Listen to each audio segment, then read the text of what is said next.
nshuro ya 25 hibukwa abatutsi bazize jenoside muri Mata 1994. U Rwanda rwifatanya n'amahanga kwibuka jenoside yateguwe ikibasira ubwoko bumwe aribwo bwahawe inyito y'abatutsi hagamijwe kubutsemba no kuburimbura burundu. Gusa kuri ubu u Rwanda turibuka twiyubaka. Jenoside yakorewe abatutsi mu Rwanda muri Mata 1994 yagize umwihariko utarigeze ugirwa n'izindi jenoside zose zabaye mu isi, kuko yateguwe n'Abanyarwanda, ishyirwa mu bikorwa n'Abanyarwanda, inahagarikwa n'Abanyarwanda, maze idusiga mu bupfubyi, ubupfakazi, ubucike, ubukene, uburwayi ndetse n'ibikomere bidasaza. Gusa nyuma ya jenoside Abanyarwanda bashyize hamwe biyubakira igihugu kidatemba amaraso y'inzirakarengane, ahubwo gitemba amata n'ubuki, amahoro n'umudendezo. Ni kuri uyu wa gatanu tariki ya 12 Mata 2019 mu karere ka Nyanza mu murenge wa Kigoma hibutswe abazize jenoside yakorewe abatutsi, by'umwihariko abakoraga mu nzego z'ubuzima, aho ikigo nderabuzima cya Gahombo cyasuye kinaremera umwe mu bacitse ku icumu rya jenoside utuye mu mudugudu wa Gisore ho mu murenge wa Kigoma.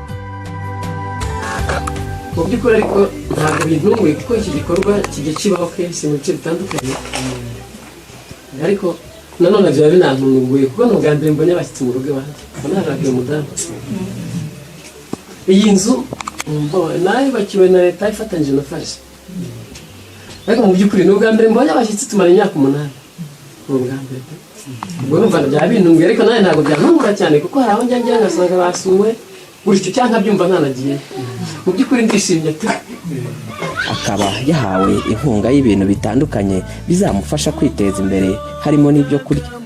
Mu ijambo ry'umuyobozi w'ikigo nderabuzima cya Gahombo Bwana Rukundabahizi Bernard yagejeje kuri uyu muryango wasigajwe heru na jenoside yabamazeho ababo ndetse n'ibyabo, yagarutse ku gukomera no kwibuka twiyubaka, hirindwa ko hazongera kubaho jenoside cyangwa igisa nayo.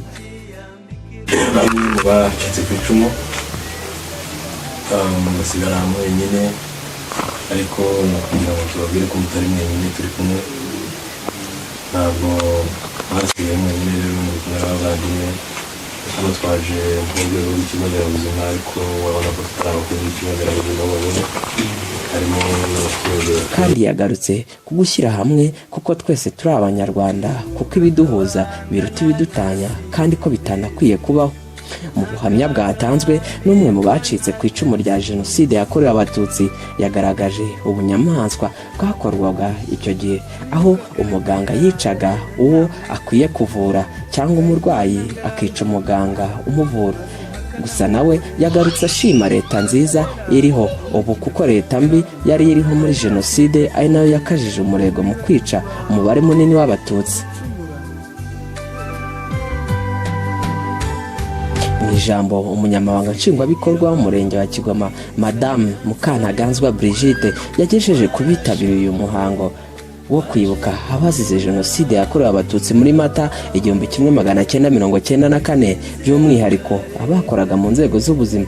Yagarutse ku nyigisho z'ubugome ndengakamere zakoreshejwe hangishwa abantu basangiye akabisi n'agahiye kugeza aho umuntu abona mu ndi inzoka, kandi ashimangira ko zitazongera kubaho kuko arizo zagejeje u Rwanda mu icuraburindi rya jenoside, kandi ko Abanyarwanda tudakwiye guheranwa n'agahinda kuko Abanyarwanda bamenye iyo bajya kandi ko bazi iyo bava. Yakomeje abarokotse jenoside anashimangira ko itazongera kubaho ukundi kuko yateguwe na leta mbi yari iriho inayishyira mu bikorwa. Kuri ubu leta y'ubumwe bw'Abanyarwanda ikaba ishaka icyateza imbere Abanyarwanda kikabahuriza hamwe, maze tukubaka u Rwanda ruzira jenoside n'igisa nayo. Uyu muhango wasojwe hacanwa urumuri rw'icyizere rugaragaza ko twavuye mu icuraburindi kandi ko hari icyizere cy'ubuzima bwiza bw'ejo hazaza. Ikigo nderabuzima cya Gahombo gisanzwe gifasha abacitse ku icumu rya jenoside mu buryo bw'ubuvuzi ndetse n'abatishoboye mu bushobozi bwacyo, kinashimangira ko kizakomeza kubafasha uko gishoboye. Ahmed Lampard Software i Gahombo muri Kigoma.